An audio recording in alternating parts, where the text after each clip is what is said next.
السلام علیکم۔ کیا حال ہے دوستو؟ بے اولاد لڑکی کی کہانی۔ ایک لڑکی کی شادی کو 7 سال کا عرصہ بیت گیا، مگر وہ اولاد کی نعمت سے محروم تھی۔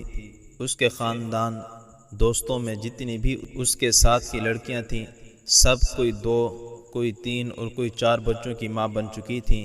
حتیٰ کہ اس کے سسرال میں اس کی نند، دیور، جن کی شادیاں اس کے بعد ہوئیں، وہ بھی اب صاحب اولاد ہو چکے تھے۔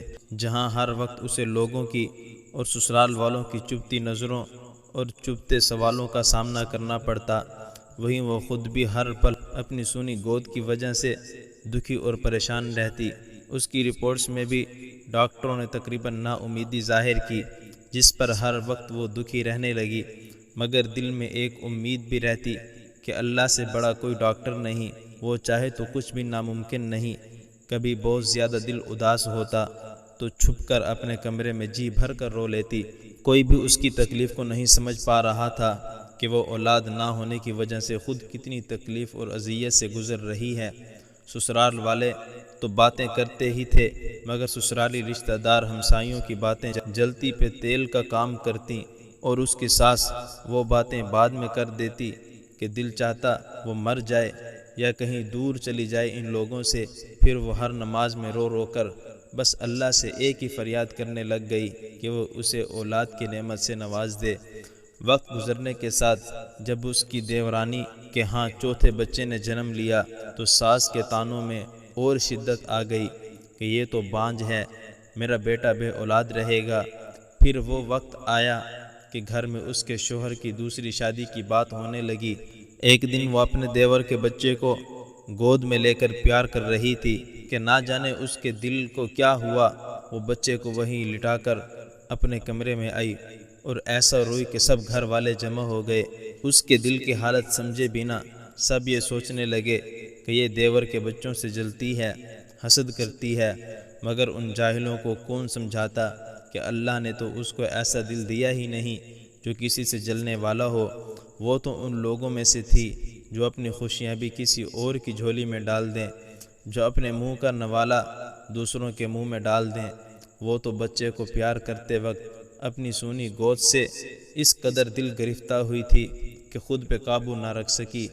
آج اس کے آنسو بھی سب بند توڑ کر بہنے لگے۔ واحد ایک اس کے شوہر تھے جنہوں نے اس کو کبھی طعنہ نہیں مارا تھا۔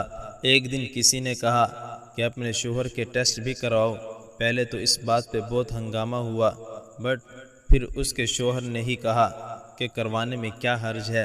اللہ کی کرنی کہ جب رپورٹ آئی تو وہ ٹھیک تھی۔ پھر تو گھر میں ایک طوفان آ گیا کہ بس اب اس کو فارغ کرو، ہم تمہاری دوسری شادی کریں گے۔ لیکن میرے شوہر کسی صورت مجھے طلاق دینے کو تیار نہ ہوئے۔ اس نے اپنے شوہر سے کہا کہ آپ شادی کر لیں، مگر وہ اپنی بیوی سے بہت پیار کرتا تھا، سو کسی صورت نہ مانا۔ ایک دن کسی نے ایک پیر کا کہا کہ وہ بڑا پہنچا ہوا پیر ہے، اس سے اپنی بہو کو اللہ اللہ کراؤ۔ جب اس کی ساس نے بات کی تو اس نے صاف انکار کر دیا کہ چاہے آپ جو مرضی کر لیں، بے شک گھر سے نکال دیں، لیکن کسی پیر کے پاس نہ جائے گی۔ اس پر اس کی ساس نے بہت لان تان کی۔ اس نے وضو کیا اور نماز کے لیے کھڑی ہو گئی۔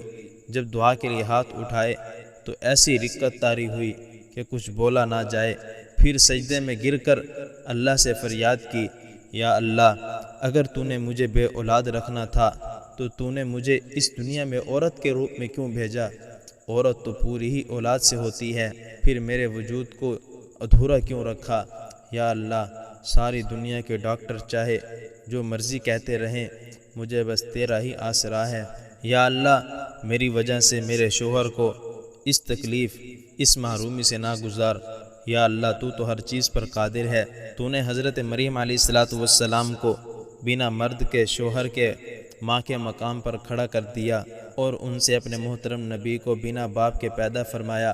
یا اللہ، تجھے حضرت مریم علیہ السلام کا واسطہ مجھے صالح اولاد کی نعمت عطا فرما۔ یا اللہ، اولاد کے بنا میں ایک ادھوری عورت ہوں، یا اللہ مجھے پورا کر دے، یا اللہ مجھے پورا کر دے۔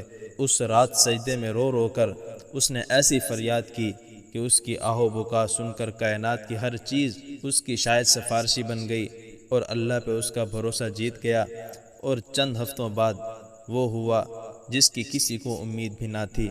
ڈاکٹر بار بار اس کی رپورٹس دیکھ رہے تھے۔ پھر اس کو زندگی کی نوید سنائی گئی کہ وہ ماں بننے والی ہے۔ بنا کسی پرواہ کیے وہ یہ سنتے ہی ہاسپٹل کے فرش پر ہی سجدہ ریز ہو گئی۔ اس لیے چاہیے کہ کچھ بھی ہو جائے، کبھی بھی کسی بھی حالات میں مایوس مت ہو۔ اللہ بڑا کارساز ہے، لوگ کچھ بھی کہیں، بس اللہ پہ بھروسہ رکھیں، نہ کبھی کسی کا برا سوچیں، نہ برا کریں۔ دل کی زمین کو ہمیشہ پاک رکھیں اور اللہ پاک پر ہمیشہ بھروسہ رکھیں۔ اللہ تعالیٰ سب بے اولادوں کو نیک نرینہ صالح اولاد عطا فرمائے۔ اگر آج کی ویڈیو آپ کو اچھی لگی ہے تو لائک کریں اور چینل کو سبسکرائب کریں۔